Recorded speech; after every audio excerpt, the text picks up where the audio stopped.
चाची दिजु आज हामी पकौडा बनाएर खान्छौँ मम्मालाई भनौँ है त हस् चाँडो चाँडो बनाइहालौँ म कुरकुरे लिएर आइहाल्छु तिमी मम्मालाई भन्दै गर है हस् हस् मम्मा पकौडा खाने ल ल ल तिमीहरूलाई पनि के खान मन लाग्छ के खान मन लाग्छ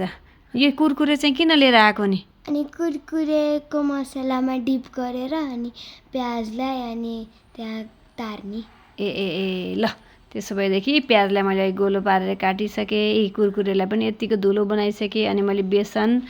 मैदा राखेर यो ब्याटर पनि मैले रेडी पारिसकेको थिएँ मैले चाहिँ दुईवटा मात्रै बनाउँछु भनेको यिनीहरूले चाहिँ कुरकुरे पनि नयाँ थपेछन् के यसरी डिप गरी मानेर ल हेर है यसरी पकाएको हेर त